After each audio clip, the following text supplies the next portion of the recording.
A tratar en esta segunda parte del aparato respiratorio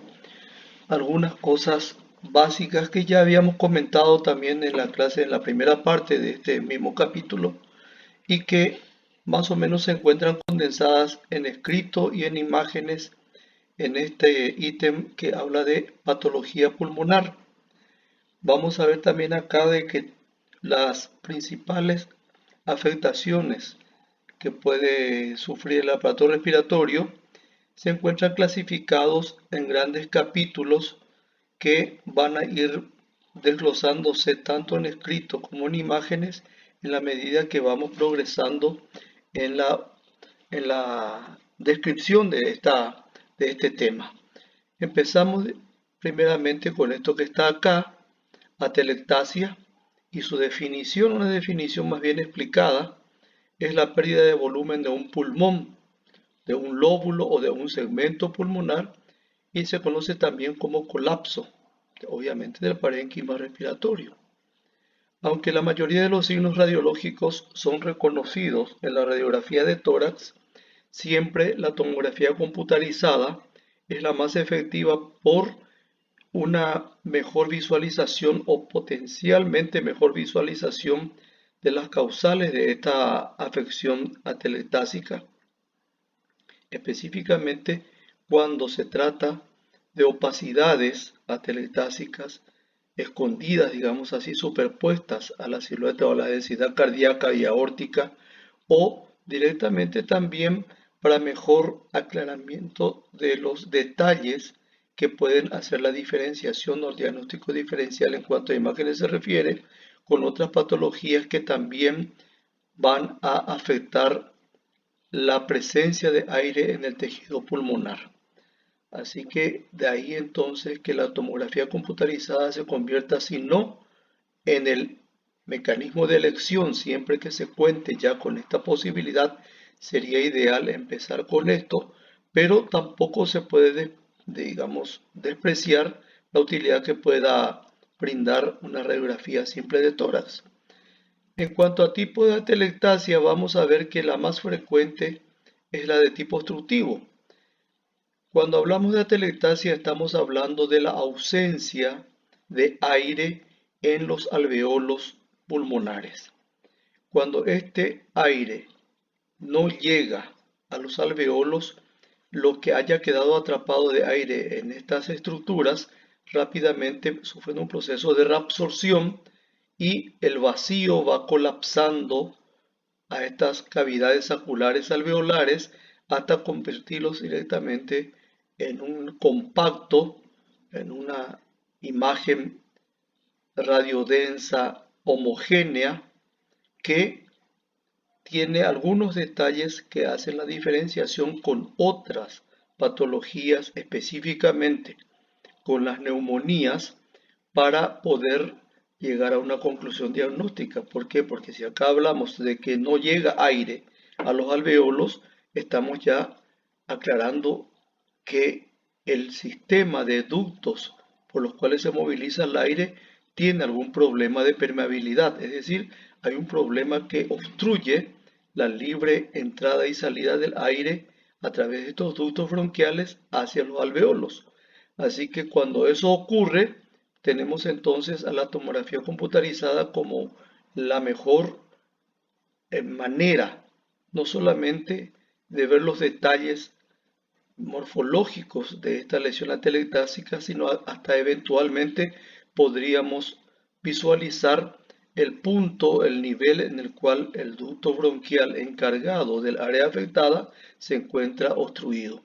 Así que vamos a ver entonces que es la variedad, más frecuente de atelectasia y puede afectar a cualquier nivel de los ductos respiratorios, a nivel de bronquios principales, digamos perihiliares o justahiliares, o a las pequeñas vías aéreas más marginales. Sobre este tema de cómo se obstruye un ducto de estos tenemos algunas causas y entre las más frecuentes podemos mencionar a las inflamatorias y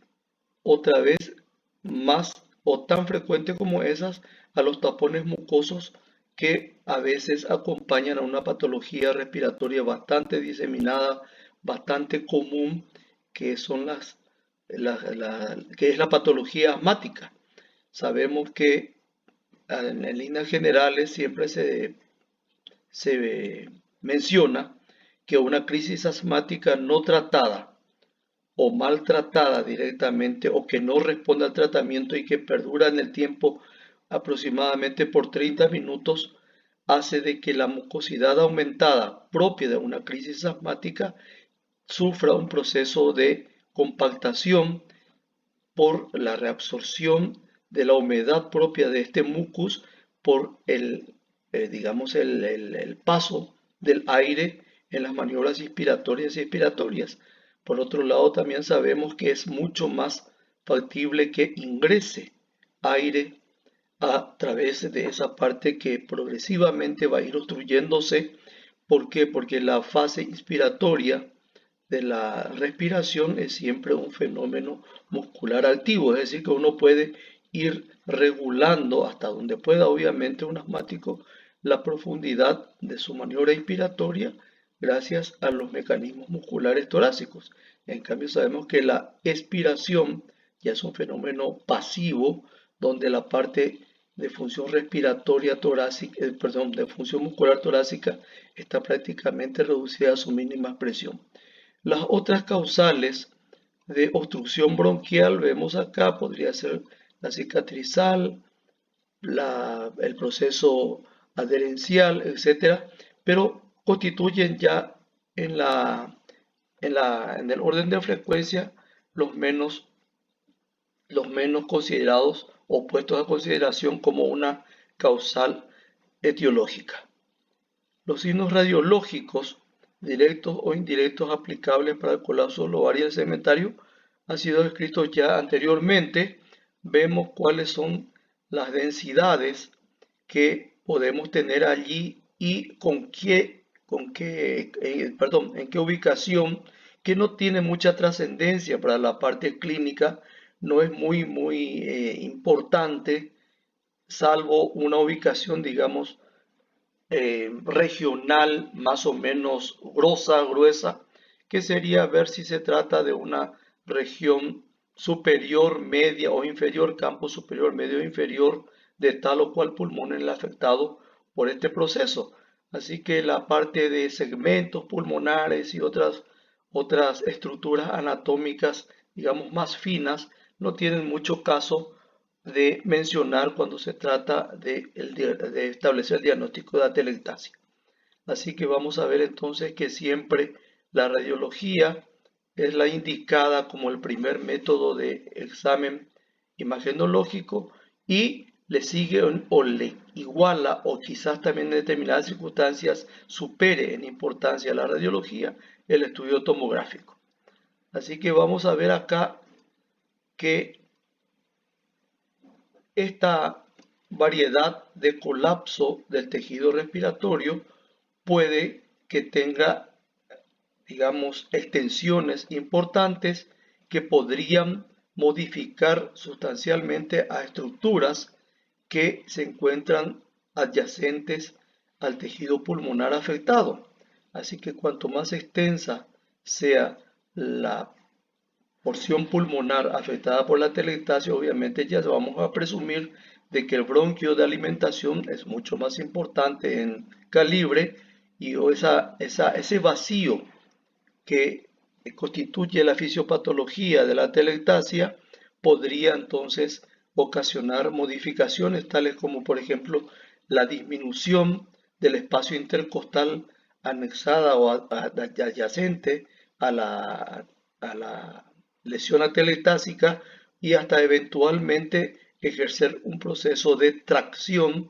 de estirar hacia sí a estructuras mediastinales. Obviamente en estos dos casos estamos hablando de extensiones importantes de tejido pulmonar atelectásico. Otro detalle imagenológico que se menciona siempre, pero no siempre es muy característico ni muy fácil de visualizar, es la forma que adquiere en la imagen, tanto tomográfica como radiológica, la parte pulmonar colapsada. Partiendo de la estructuración anatómica de las vías respiratorias, sabemos de que a partir del ilio va reduciéndose progresivamente y también aumentando en número la cantidad de ramificaciones del árbol bronquial, por la tráquea no interviene en esto, del árbol bronquial. Es así que podemos entonces presumir de que de un bronquio de un calibre relativamente importante, el territorio de ramas bronquiales dependientes de ese bronquio tronco va a ser mucho más extensa en su distribución dentro del parénquima pulmonar. Es decir, que vamos a tener entonces una especie de vértice de una formación triangular a nivel del bronquio tronco afectado, y de ahí vamos a tener una disposición en abanico o triangular con base marginal que va a ir entonces a configurar la forma característica, repito, no siempre visualizable, de un bloque atelectásico en cuña o triangular, como se lo describe por lo menos en teoría. Las diferentes ubicaciones que vemos acá, como les dije, serían ya secundarias a ubicar un poquitito el diagnóstico de la atelectasia, y quizá la tomografía sea en este caso la más indicada para darnos una información más precisa sobre la ubicación del bronquio afectado. Aquí vamos empezando a mirar imágenes. En el caso de la primera, que está arriba y a la izquierda, vemos que todo un pulmón se encuentra carente de la aireación, que muestra sin embargo su homólogo del lado opuesto, lo cual habla de que aquí no se trata precisamente de una colección líquida en el espacio pleural, sino justamente del proceso de ausencia de aire en todo un pulmón. Así que vemos aquí una densidad bastante homogénea, que sin embargo permite la visualización de estructuras más radiodensas, como ser las costillas, pero sin embargo tenemos acá a todo un pulmón carente de aire en sus alveolos, y por la extensión que tiene esta lesión, todo el sistema mediastinal, corazón y el pedículo vascular aórtico se encuentran, digamos, traccionados, desplazados hacia el emitórax afectado. También, si nos fijamos con relativa atención, podemos ver que la amplitud de los espacios intercostales del lado afectado están reducidos en comparación a las que corresponden al lado opuesto. En la otra imagen que se encuentra hacia la derecha, vemos ya que la zona colapsada del lóbulo superior, de la región apical o campo superior, como quiera mencionarse, es mucho más reducida, y en consecuencia no se producen estas modificaciones de las estructuras adyacentes a la región afecta. Vemos diferentes ubicaciones del tejido colapsado, y vamos a ir mirando también hasta en gráficas, como aquí vemos la lesión radiográfica en la imagen izquierda y su correspondiente ubicación en las incidencias posterior anterior y en la lateral, para ubicar nada más que ya cuál es la parte o el segmento pulmonar afectado por el proceso de compactación.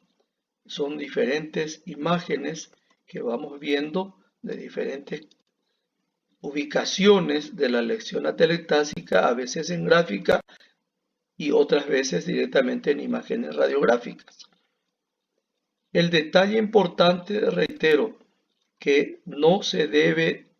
dejar de lado es que, al ser la ausencia de aire lo que ocasiona un bloque atelectásico, de compactación atelectásica, de consolidación atelectásica, habla directamente de que la presencia de aire en los ductos bronquiales regionales tampoco va a estar presente. En otras palabras, sobre la región compactada, radiodensa, radioopaca, que corresponde al proceso atelectásico no vamos a tener ductos bronquiales neumatizados, es decir, no vamos a tener broncograma aéreo. Seguimos con imágenes. Vemos que acá en la parte de imágenes tomográficas podría incluso visualizarse con más detalles lesiones que podrían estar en carácter de poco visualizables o de presencia dudosa en una radiografía estándar de tórax, como esta lesión que está a la izquierda, bastante basal, pero nos habla de una compactación tan homogénea como la densidad hepática que tenemos más arriba y carencia absoluta de ductos bronquiales neumatizados proyectados sobre esta compactación parenquimatosa. Tenemos otras imágenes con otra ventana tomográfica, sería la ventana venete, la ventana mediastinal. Ya no estamos viendo detalles del parénquima pulmonar, sino que vemos densidades ya que corresponderían a estructuras de volumen o de densidad tisular superiores a las que corresponden a campos pulmonares, y tenemos ahí otra vez a la imagen atelectásica y el aspecto totalmente homogéneo de la misma, carente de los trayectos bronquiales neumatizados. En este segundo